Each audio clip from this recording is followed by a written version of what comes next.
Hello बच्चों, welcome back. Nitin की पाठशाला में आप सभी का फिर से स्वागत है। हम जो वीडियो लेक्चर सीरीज कर रहे थे that was the chapter of NMR spectroscopy, और इस चैप्टर में हम दो वीडियो सिलेबस की कवर कर चुका हूं मैं, जिनको मैंने अपने यूट्यूब चैनल पर डाल दिया है, और इस वीडियो के डिस्क्रिप्शन में भी लिंक मिल जाएगा आपको, वहाँ से भी आप जाकर स्टडी कर सकते हैं।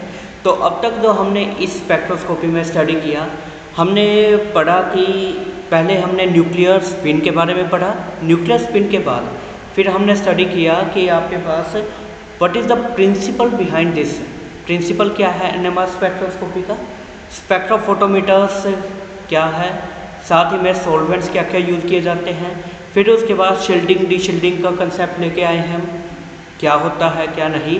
साथ ही में केमिकल शिफ्ट बहुत इंपॉर्टेंट कंसेप्ट है, उसके बारे में स्टडी किया, जहां हमें पता लगा कि सिग्नल्स कितनी दूरी पे आता है टीएमएस सिग्नल से। ये रेफरेंस सिग्नल है, तो यहाँ से कितनी दूरी पे हमारा जो भी सिग्नल आता है तो उस पोजीशन को हम कहते हैं केमिकल शिफ्ट, ठीक है। और उसको मेज़र करने के लिए दो स्केल हमने स्टडी किए थे, डेल्टा एंड टाउ स्केल, तो वो स्टडी किया। फिर लास्ट में हमने देखा कि what are the factors affecting the chemical shift. Chemical shift को अफेक्ट करने वाले कौन कौन से तीन फैक्टर हैं, जिनमें इंडक्टिव इफेक्ट था, एनाइसोट्रोपिक इफेक्ट था, और लास्ट में हाइड्रोजन बॉन्डिंग, ठीक है। साथ ही में equivalent non equivalent set of protons के बारे में स्टडी किया।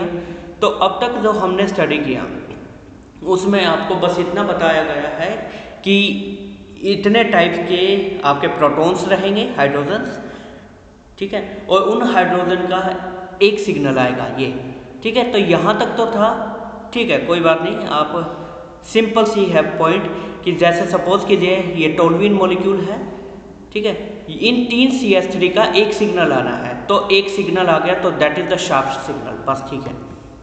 अब तक तो ये समझ आया, बट इन एक्चुअल प्रैक्टिकलिटी में ऐसा पॉसिबल नहीं होता। एक सिग्नल की बजाय the one signal is being splitted into multiple peaks, ठीक है। तो काफ़ी पीक्स में डिवाइड होता है सिग्नल, किसी किसी में सिंगल पीक आएगी, पर किसी किसी में आपको मल्टीप्लेट भी मिल सकता है।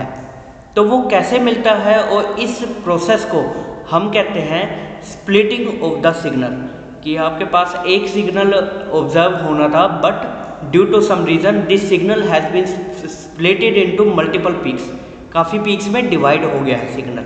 और वो किस वजह से होता है, वो होता है नेबरिंग कार्बन एटम की वजह से, वो हम आगे देखेंगे। तो अब जो हम स्टडी करने वाले हैं वो है टॉपिक हमारा स्प्लिटिंग ऑफ सिग्नल।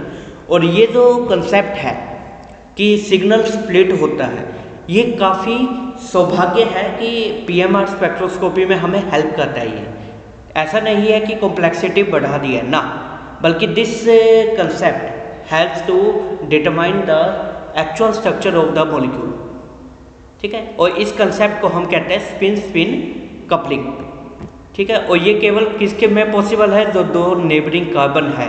यदि इस कार्बन के हाइड्रोजन आपके अलग एनवायरनमेंट में है और इस कार्बन के हाइड्रोजन आपके अलग एनवायरनमेंट में है, तो इसकी जो पीक होगी वो भी और इसकी पीक भी दोनों आपस में स्प्लिट हो जाएगी, ठीक है। तो इस कंसेप्ट को हम कहते हैं स्पिन स्पिन कपलिंग, ठीक है। फॉर एग्जाम्पल ये देखिए, यहाँ पे आपके पास एक मॉलिक्यूल है, क्या ये सिमेट्रिकल है? नहीं। एक मिनट, ये देखिए, अब देखो यहाँ ब्रोमीन कितने हैं? 2। यहाँ ब्रोमीन कितना है? 1, ठीक है। तो यहाँ से आपको क्या क्या इन्फॉर्मेशन मिलती है? पहली बात इक्विवेलेंसी चेक कीजिए, ये दो हाइड्रोजन का एक सिग्नल आएगा और इस हाइड्रोजन का एक सिग्नल आएगा, तो 2 signal should be there, okay. अब मुझे एक बात बताएं, यदि ये TMS सिग्नल है, ठीक है, तो सबसे पहले सिग्नल किसका आएगा? यहाँ से इस तरफ जाते हुए, यहाँ पे कार्बन पे 2 ब्रोमीन है जो कि विड्रॉ करते हैं, इलेक्ट्रॉन डेंसिटी घटा रहे हैं, और यदि इलेक्ट्रॉन डेंसिटी घट रही है तो क्या हो रहा है? डीशील्डिंग, राइट। तो ये जो CHBr2 है, इसका सिग्नल कहाँ आना चाहिए आपका? ये, ठीक है। तो इसका सिग्नल डीशील्डेड आना चाहिए और इसका आना चाहिए शील्डेड कंपैरेटिवली। तो आप देख सकते हैं नॉर्मली CH2 की रेंज क्या थी? ये 0 से 1 या 2 के around, but due to presence of bromine, this signal has been shifted to 4 ठीक है। 4 ppm पे डेल्टा का स्केल है, सो 4 ppm पे इसकी वैल्यू आई है। अब गौर करने वाली बात क्या है, ये जो ए का है, ए कौन सा है, this one, this is the A set, right. इस सेट के आपके पास दो सिग्नल देख पा रहे होंगे, दो पीक है, one this then this, so these are the 2 peaks. Similarly जो ये है आपका, ये क्या है, बी, और बी के प्रोटॉन की कितनी पीक्स आ रही है, 1 2 एंड 3। अब ये कैसे हमें आइडेंटिफाई होगा कि कौन से सिग्नल कितनी पीक्स में स्प्लिट होएगा, वैलिड सा क्वेश्चन है। तो इसका आंसर ये है, देखिए यदि हम बात करें, ये आपका ए था, ये आपका बी है, ठीक है। तो ए के सिग्नल की बात करते हैं, ये CH2 है, 2 हाइड्रोजन का एक सिग्नल। इसके नेबरिंग में जो कार्बन है ना, ठीक है, नॉन इक्विवेलेंट प्रोटॉन है जो, वो कितने हैं, एक, सो उसमें एक ऐड कर दो, 1 + 1 दैट इज इक्वल टू 2। तो यानी कि इस ए के कितने सिग्नल आएंगे आपके पास, 2 सिग्नल आएंगे,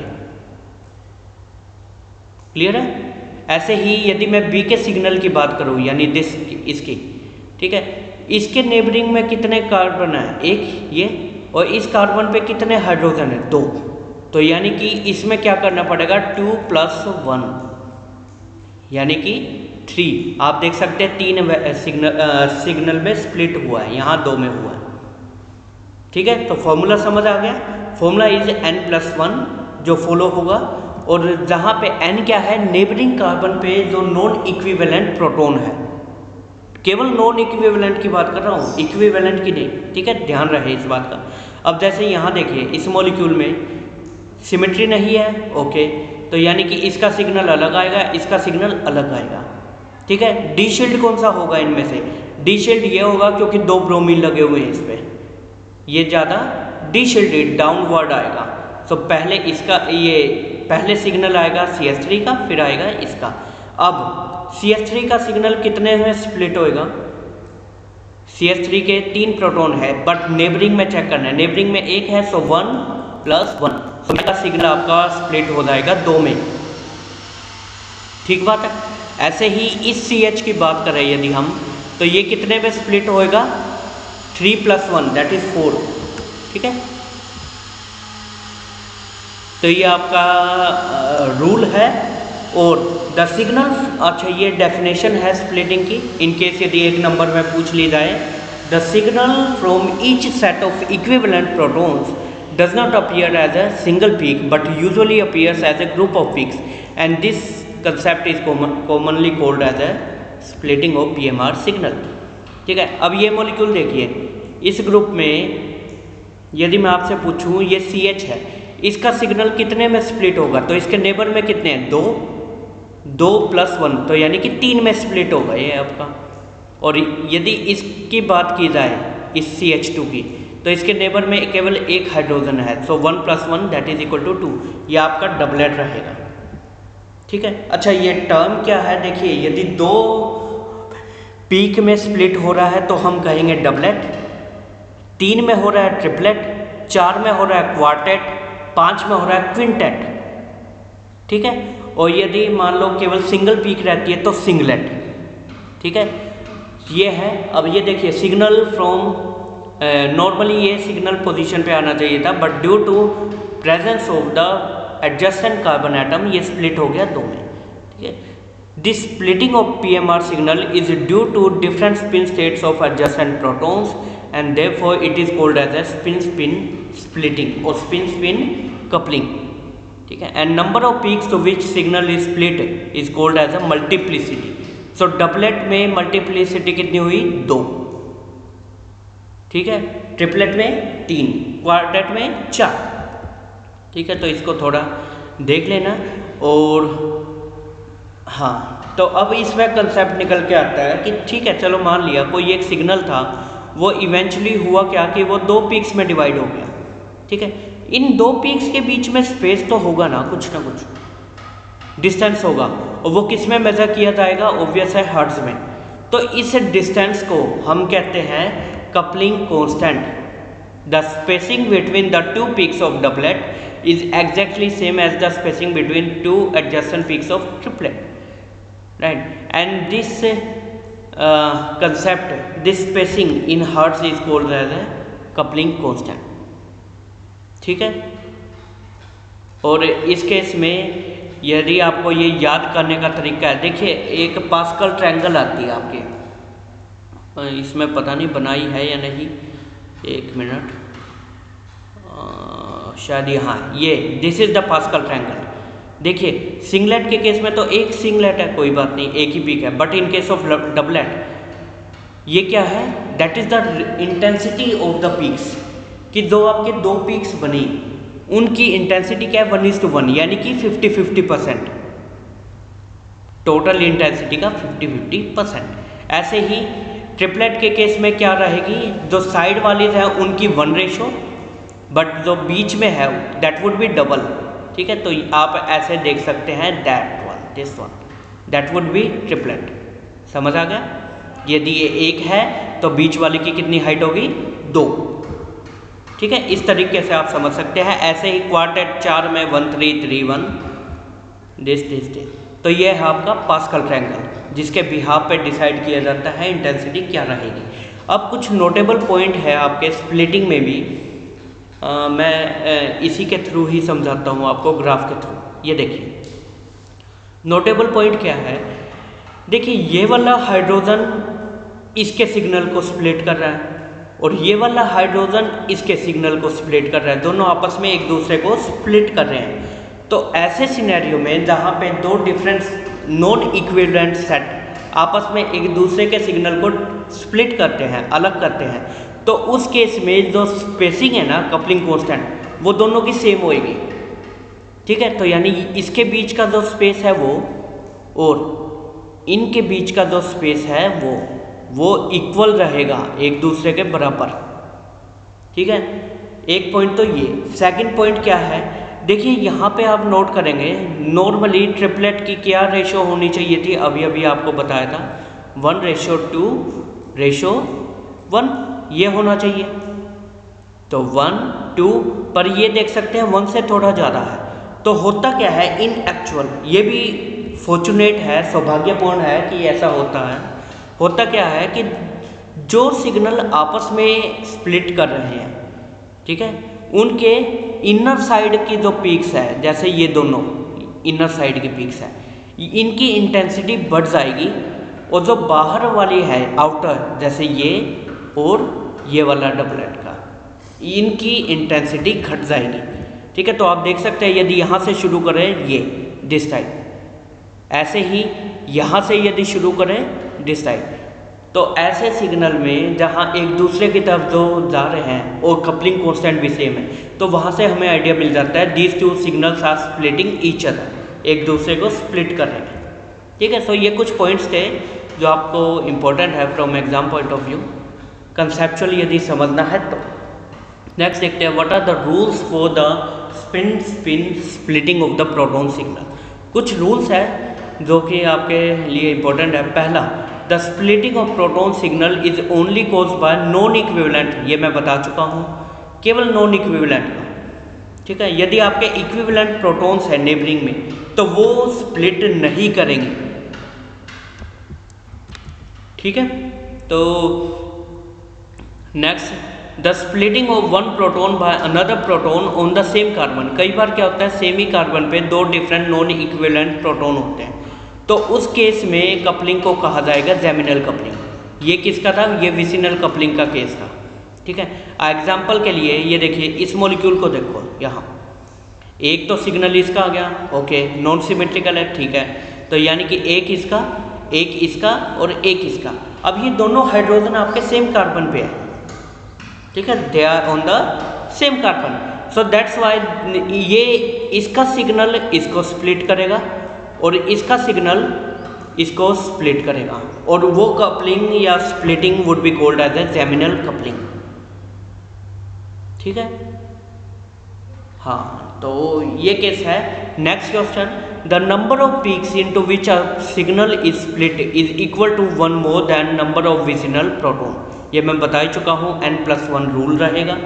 नेबरिंग में यदि n हाइड्रोजन्स हैं जो नॉन इक्विवेलेंट है, सो n+1, टोटल सिग्नल हो जाएगा 5 में स्प्लिट है, और ये आपका पास्कल ट्रायंगल है जो आपको याद है। Next, all the peaks of given multiplet do not have exactly same intensity. ये मैं बता ही चुका हूँ। ये देखिए नॉर्मली होना क्या चाहिए, ये वो सिनेरियो है जो होना चाहिए, ठीक है। 1 2 1 1 1 1 3 3 1, ठीक है। बट इन एक्चुअल होता क्या है, ये सिग्नल इसमें इसकी तरह दिखता है। आप देख सकते हैं रेशो का डिफरेंस है, अंदर साइड वाली लंबी है, ठीक है। ऐसे ही ये दिस वन, ठीक है। और इस कंसेप्ट को कहा जाता है लीनिंग, द सिग्नल लीनिंग, जहाँ पे हाइट लंबी छोटी हो रही है, इंटेंसिटी बढ़ रही है घट रही है, ठीक है। तो इस कंसेप्ट को हम कहते हैं लीनिंग ऑफ द। अब कुछ एग्जांपल देखते हैं फटाफट। जैसे ये मॉलिक्यूल देखिए, इस मॉलिक्यूल में कितने नॉन इक्विवेलेंट सेट हैं, एक ये और एक ये। तो क्या क्या इन्फॉर्मेशन आपको मिल सकती है यदि आपको ये मॉलिक्यूल दिया जाए कि इसका सिग्नल बताए। पहली बात, सभी के सभी आपके CH3 या CH2 है, तो इनकी रेंज कितनी होनी चाहिए सिग्नल्स की, ऑलमोस्ट 0 to 2 और 3, ठीक है। नेक्स्ट, ऑक्सीजन से जो डायरेक्टली लिंक्ड है वो ज़्यादा डीशील्ड होंगे because oxygen is more electronegative. ये पॉइंट समझ आ गया। अब इसके नेबरिंग में क्या कोई हाइड्रोजन है एडजेसेंट पे? नो, कोई नहीं है, तो इसका रहेगा सिंगलेट। अब इसको देखिए, इसके नेबरिंग में इस साइड तो कोई हाइड्रोजन नहीं है, बट यहाँ पे 3 है, सो ये सिग्नल कितने में स्प्लिट होगा? 4 में। ऐसे ही इस कार्बन पे जो हाइड्रोजन है उसके नेबरिंग में 2 हाइड्रोजन है जो कि नॉन इक्विवेलेंट है, सो 2 + 1 दैट इज इक्वल टू 3, तो यहाँ सिग्नल क्या मिलेगा? 3 का, ठीक है। अब ये देखिए, यही बात इसने यही कही है कि C4 के केस में signal would be splitted into triplet, ठीक है, ट्रिपलेट पे स्प्लिट होगा। Similarly signal due to non equivalent proton of C3 कौन सा है? This one. कितने में स्प्लिट हुआ? 4 में। No splitting would be observe for the carbon number 1। Carbon number 1 कौन सा है? दिस वन, ठीक है।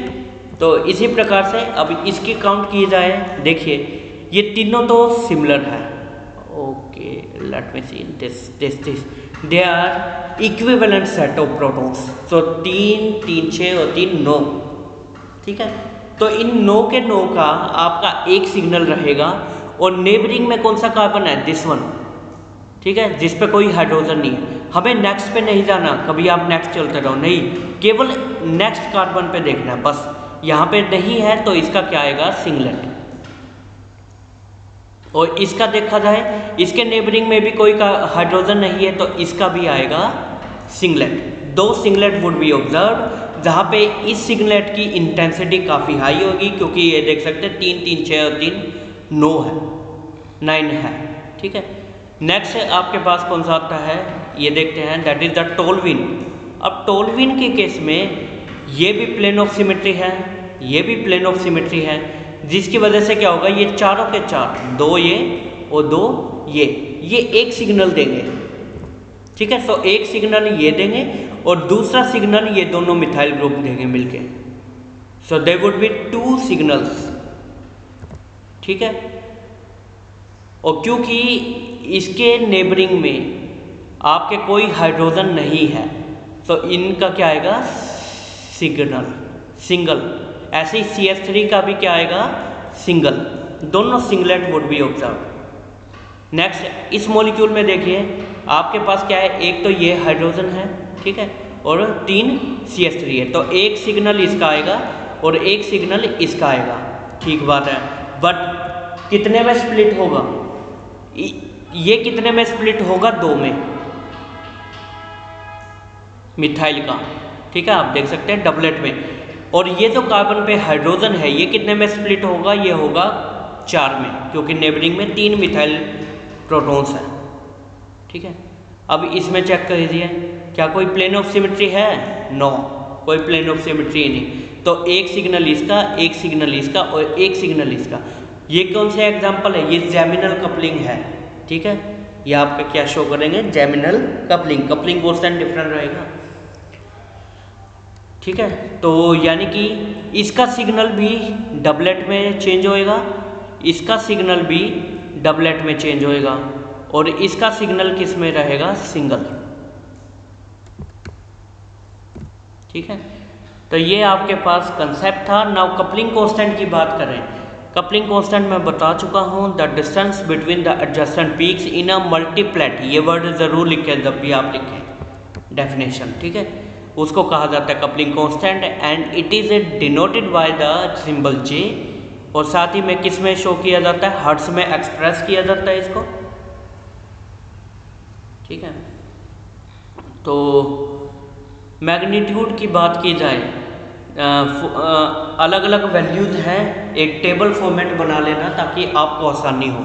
फॉर द विसिनल प्रोटॉन जो कि कपलिंग में पार्टिसिपेट कर रहे हैं, वैल्यू कुड बी वेरिएबल, 2 से 14 हर्ट्ज तक वैल्यू वेरी कर सकती है। फॉर एग्जांपल यहाँ पे 2 आपके पास विसिनल है हाइड्रोजन्स, ये दोनों एंटी है, एंटी के केस में वैल्यू क्या है 5 to 14, और जो आपके गोश कन्फर्मेशन है उसमें कितनी है 2 to 6, ठीक है। तो कपलिंग कांस्टेंट की वैल्यू भी बताती है कि आपकी ओरिएंटेशन क्या रहेगी, प्रोटॉन्स की अरेंजमेंट क्या है। अब इनमें जो सबसे इम्पोर्टेंट है वो आपका सिस और ट्रांस का है, बस इसको जरूर ध्यान रखना। क्यों? क्योंकि पीएमआर स्पेक्ट्रोस्कोपी सिस और ट्रांस आइसोमर में कैसे डिफ्रेंशिएट करती है, ये कई बार पूछा गया है। तो उस केस में आपको आंसर क्या करना है कि in the case of cis and trans आपके कपलिंग कांस्टेंट हेल्प करता है to identify whether my molecule is a trans और सिस।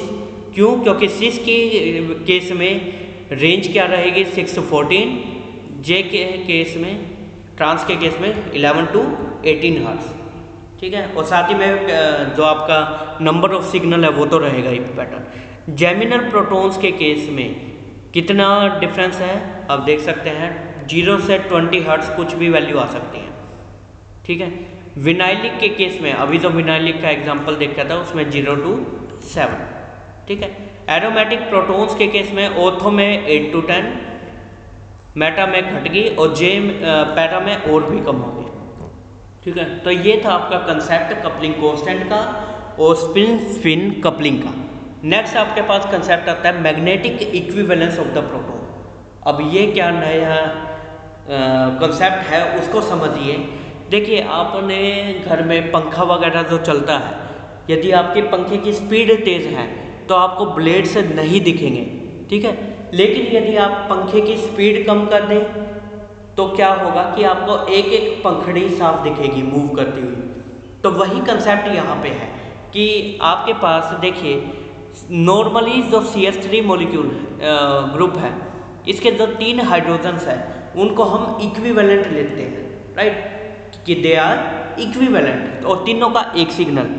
बट यदि हम उसकी वजह क्या है, हम तीनों को इक्वल क्यों लेते हैं? क्योंकि CC बॉन्ड के अराउंड रोटेशन इतनी फास्ट होती है कि हम या इंस्ट्रूमेंट हमारा इन तीनों को डिफ्रेंशिएट नहीं कर पाता, ठीक है।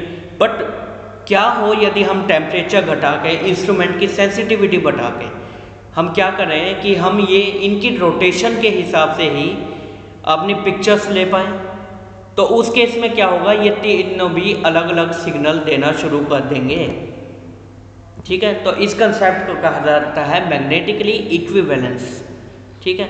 एग्जांपल्स के लिए लेट्स सपोज ये मॉलिक्यूल देखिए CH3 CH2 Br, ठीक है, CH3 CH2 Br। यहाँ पे आपके पास CH3 के केस में 3 हाइड्रोजन लीजिए, ये ABC, ठीक है। B और C आपके देख सकते हैं ब्रोमीन के पास है और ब्रोमीन से बिल्कुल एंटी है A, और इस स्ट्रक्चर में B एंटी है, इस स्ट्रक्चर में C एंटी है। अब ओरिएंटेशन इनकी डिफरेंट है, तो basically they should be non equivalent in nature, but क्योंकि रोटेशन इतनी फास्ट है C B की जगह ले लेगा, B A की जगह ले लेगा, ठीक है। ये रोटेशन इतनी फास्ट होती है यहाँ पे जिसकी वजह से A B C सभी एक समय पे एंटी होते हैं, ठीक है। तो यही वजह है why they show single signal, एक सिग्नल क्यों शो करते हैं, ठीक है। तो ऐसे ही आपके पास कंसेप्ट आता है साइक्लोहेक्सेन का। दो टाइप के बॉन्ड्स होते हैं, एक्सियल इक्वेटोरियल, और जो आपके साइक्लोहेक्सेन है वो रिंग फ्लिपिंग शो करता है, जिसकी वजह से एक्सियल इक्वेटोरियल में कन्वर्ट हो गया, इक्वेटोरियल एक्सियल में। ठीक है, तो अब केस क्या है, यदि हम टेम्परेचर घटाएंगे, ठीक है, और सेंसिटिविटी बढ़ा दी, तो हम इक्वेटोरियल की अलग और एक्सियल की अलग, दोनों के अलग अलग सिग्नल देख सकते हैं। ठीक है, तो ये कंसेप्ट है आपका मैग्नेटिकली इक्विवेलेंस का। Now let's talk about the applications of the PMR spectroscopy. Exam में कई बार पूछा गया है प्रीवियस ईयर्स में। ठीक है, तो कुछ पॉइंट्स याद रखने हैं। पहला, ऑब्वियस है, हमें अननोन कंपाउंड की आइडेंटिफिकेशन यदि करनी है तो पीएमआर हेल्प करता है। ठीक है, नेक्स्ट, मोलिकुलर स्ट्रक्चर को आइडेंटिफाई करने में हेल्प करता है। ठीक है, identification of reaction product, suppose कीजिए थ्योरेटिकली ये दो प्रोडक्ट पॉसिबल है, तो हम इन दोनों के एनएमआर थ्योरेटिकली क्या होने चाहिए वो देखेंगे, और एक्सपेरिमेंटली जो प्रोडक्ट बना उसका एनएमआर लेंगे। जिसका एनएमआर जिस प्रोडक्ट से मैच हो गया, इसका मतलब वो प्रोडक्ट बन रहा है। ठीक है, और ये नहीं बन रहा है। ठीक है, तो ये आपका है identification of reaction product. Distinction between the geometrical isomers, cis और ट्रांस दोनों में डिफ्रेंशिएट कर सकते हैं on the basis of coupling constant, ये मैं बता चुका हूँ। Similarly it could also be used between the distinction of the inter and intramolecular hydrogen bonding. ठीक है, इंटरमोलिकुलर आपका केस ये रहा, इंट्रामोलिकुलर आपका केस ये रहा। हाइड्रोजन बॉन्डिंग के कारण होता क्या है, बॉन्ड वीक होता है और जो हाइड्रोजन है दैट गेट्स डीशिल्डेड, डीशिल्ड हो जाता है। जितना ज़्यादा डीशिल्डिंग होगी उतनी ज़्यादा हाइड्रोजन बॉन्डिंग होगी। ठीक है, अब इंटरमोलिकुलर में हाइड्रोजन बॉन्डिंग ज़्यादा होती है, इंट्रामोलिकुलर में केवल मॉलिक्यूल में है तो कम है, तो इसमें डीशिल्डिंग कम होगी, इसमें डीशिल्डिंग ज़्यादा होगी। ठीक है, ये भी यूज किया जा सकता है। सिमिलरली जो रिलेटिव अमाउंट्स ऑफ टोटोमर्स है, टोटोमर्स क्या होते हैं आपके, ठीक है, टोटोमर्स क्या है, लेट सपोज आपके पास CO ग्रुप है, CH2, एक मॉलिक्यूल ये है। ठीक है, अब ये मॉलिक्यूल आपका टोटोमर्स कैसे शो करेगा, this OH double bond CH2 CH। ठीक है, ये वाला हाइड्रोजन शिफ्ट हो गया इस ऑक्सीजन पे, तो इसकी अलग परसेंटेज है, इसकी अलग परसेंटेज है, तो with the help of NMR हम दोनों की परसेंटेज को फाइंड आउट कर सकते हैं। ठीक है, नेक्स्ट, प्रोटॉन एक्सचेंज प्रोसेसेस, ऐसी प्रोसेसेस जिनमें प्रोटॉन एक्सचेंज होता है तो वो भी स्टडी की जा सकती है with the help of PMR। ठीक है, तो ये आपके पास कुछ एप्लीकेशंस थी, इनको अच्छे से पढ़ लेना। नेक्स्ट, लिमिटेशंस क्या है, कुछ लिमिटेशंस भी होगी। हाँ, to ensure the homogeneity of the magnetic field in note proportion the PMR are recorded only on the liquid sample. Solid के लिए NMR सैंपल नहीं लिया जाता, हमें उसको पहले सोल्यूबल करना होगा, फिर उसके बाद सैंपल लिया जाता है। ठीक है, तो that is one drawback. Next, it can not be use to distinguish between the enantiomers, enantiomers को डिफ्रेंशिएट नहीं कर सकता PMR। ठीक है, तो ये आपके पास थे लिमिटेशंस और एप्लीकेशंस। तो PMR चैप्टर में मेनली टॉपिक्स यही थे, और एक बार हम सिलेबस देख लेते हैं कि क्या हमने कवर किया है क्या नहीं। ये आपके पास स्क्रीन पर सिलेबस है, जिसमें हम प्रिंसिपल कर चुके हैं, PMR spectra, number of signals कैसे फाइंड आउट करते हैं, peak area, equivalent non equivalent protons ये कर चुके हैं, position of signals and chemical shift, shielding deshielding ये भी बता चुका हूँ आपको। साथ ही में proton counting, splitting of signal, signal split होता है, कपलिंग कांस्टेंट क्या है, मैग्नेटिकली इक्विवेलेंसी क्या है, discussion of PMR spectra, this one कहाँ है, इसमें एप्लीकेशन नहीं लिखी। चलो यहाँ तक हम यानी कि कर चुके हैं ये चैप्टर, दिस वन। ये हमारे पास कवरअप हो गया। अब यहाँ पे जो बच गया है पोर्शन, ये भी हम इसी वीडियो में करेंगे। यहाँ पे क्या बचा हुआ है, the discussion of the PMR spectra of the simple molecules, ethyl bromide, n propyl bromide, isopropyl bromide, so and so, ठीक है। And the simple problem on PMR spectroscopy for structural determination, ये आपके पास टॉपिक बच गया है। जो अब हम कुछ एग्जांपल्स देखेंगे वन बाय वन, उनके पीएमआर स्पेक्ट्रा को स्टडी करेंगे। तो ठीक है बच्चों, देखते हैं।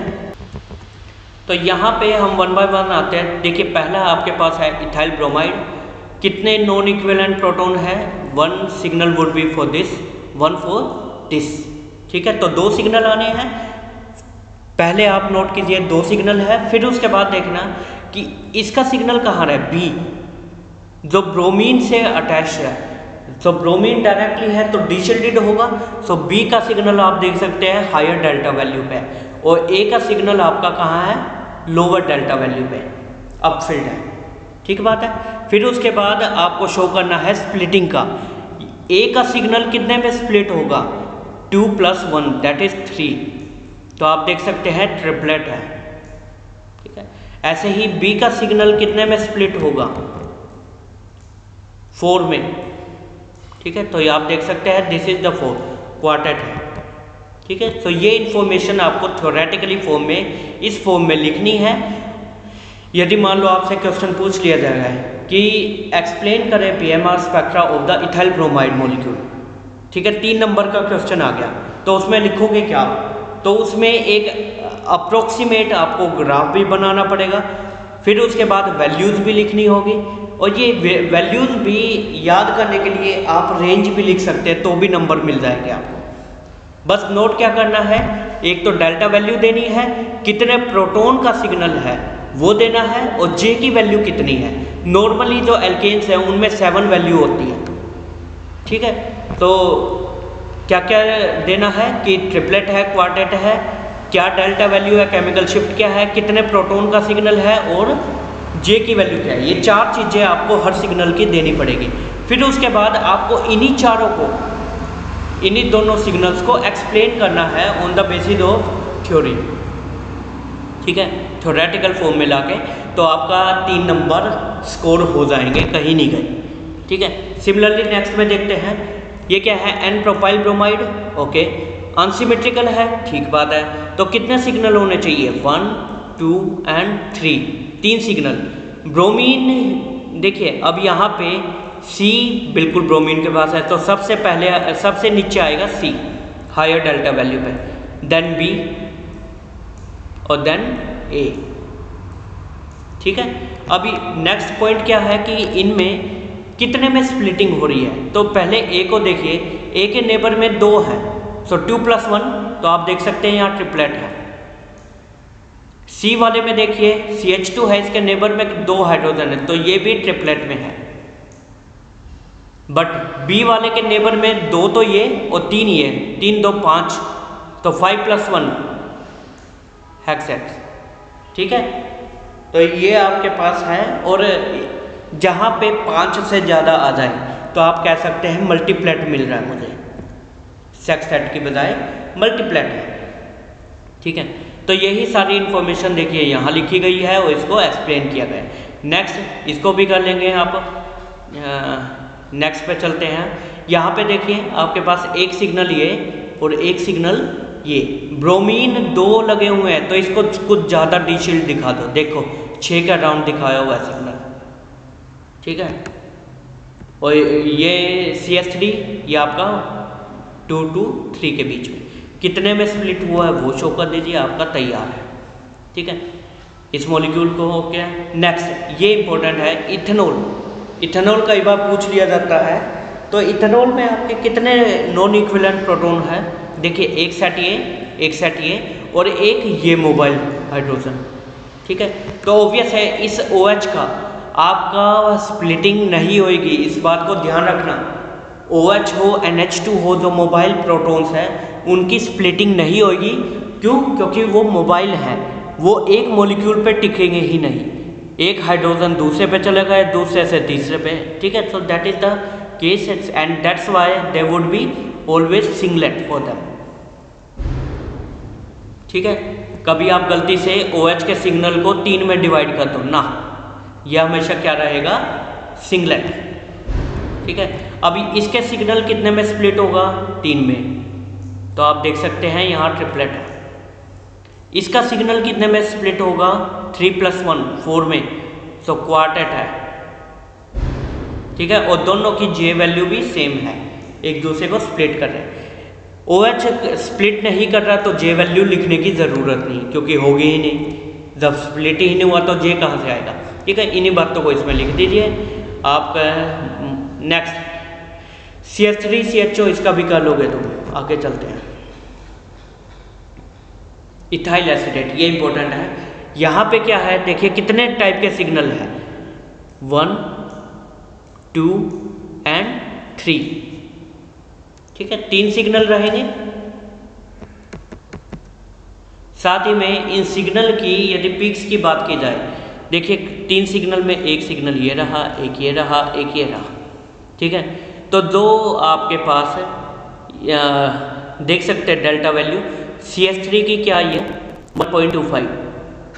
ठीक है, सिंगलेट किसका आया है, ये वाला CH3, ये कौन सा है, ये सिंगलेट आया, और कितनी वैल्यू पे, डेल्टा वैल्यू इज 2। डीशिल्ड है क्योंकि CO क्या है, विड्रॉइंग है, ये विड्रॉ कर रहे हैं यहाँ से। और सबसे ज़्यादा डीशिल्ड रहेगा ये, क्योंकि ये डायरेक्टली ऑक्सीजन से अटैच्ड है। और कितने पे पीक पे आएगा, 3 + 1 दैट इज 4, क्वार्टेट आया। ठीक है, तो J वैल्यू अप्रोक्सीमेटली 7 रख देंगे और इसको एक्सप्लेन कर दो। Next toluene. टोलुइन के केस में देखिए CH3 का एक सिग्नल रहेगा, इन पांचों का एक सिग्नल, और ये आपस में स्प्लिट नहीं करेंगे। क्यों, क्योंकि नेबरिंग में नहीं है। ठीक है, CH3 का नेबर में कौन सा कार्बन लगता है, ये वाला, इस कार्बन पे कोई हाइड्रोजन नहीं है। ठीक है, तो इसलिए दोनों के सिंगलेट रहेगा, CH3 यहाँ, और जो बेंजीन वाले हैं वो कहेंगे 7 के नाम, डेल्टा 7। ठीक है बात। नेक्स्ट बेंजल्डिहाइड की केस करें, देखिए बेंजल्डिहाइड के केस में थोड़ा स्पेशल क्या हो जाता है, due two electron withdrawing nature of CHO group, आपके पास ये अलग अलग बिहेवियर शो करेंगे। 2 मेटा और 1 पैरा, कौन से, डीज 3, ये तीनों प्रोटॉन्स का एक सिग्नल आएगा। इन 2 ऑर्थो हाइड्रोजन का एक सिग्नल आएगा और एक सिग्नल आएगा इसका। सो 3 सिग्नल आपको मिलेंगे। ठीक है, और जो ये प्रोटॉन्स है इनको कॉम्प्लेक्स मल्टीप्लैट लिख देना। ठीक है, और वैल्यूज आपकी ये रहेगी। ठीक है, देख लेना। नेक्स्ट एसिडोफिनोल। एसिडोफिनोल के केस में भी आप देख सकते हैं, क्योंकि CO ग्रुप है जिसकी वजह से एक सिग्नल CH3 का, ऑर्थो वालों का एक सिग्नल, और मेटा और पैरा का एक सिग्नल। एनिसिडीन। एनिसिडीन की स्ट्रक्चर है जहाँ पे NH2 का एक सिग्नल, CH3 का एक सिग्नल, और ये जो आपके देखिए सिमेट्रिकल नहीं है, तो इन 2 हाइड्रोजन का एक सिग्नल आएगा, इन 2 का एक आएगा।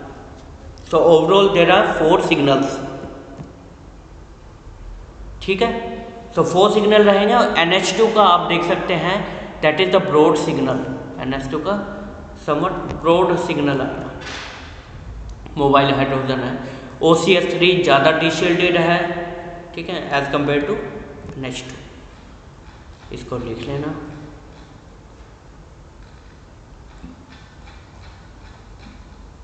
तो यहाँ तक तो थे आपका ये चैप्टर। अब कुछ ऐसी प्रॉब्लम्स है, सिंपल प्रॉब्लम, जो NMR में आएगी एग्ज़ाम में।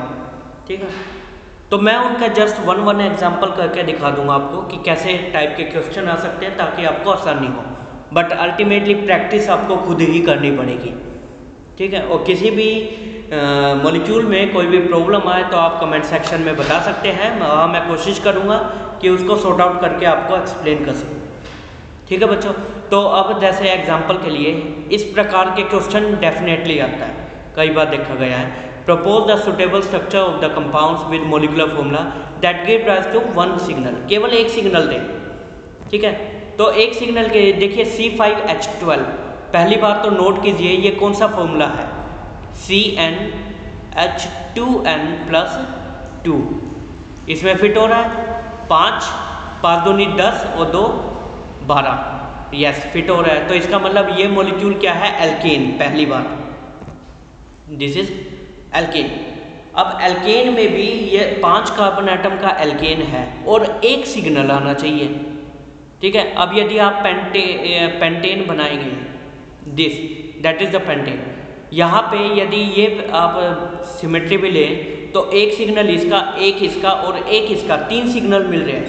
तो ये मॉलिक्यूल तो हो नहीं सकता। क्यों? क्योंकि आपको केवल एक सिग्नल मिलना चाहिए। तो अनदर पॉसिबिलिटी क्या है कि आप 3 मिथाइल ग्रुप लगा दीजिए एक पे,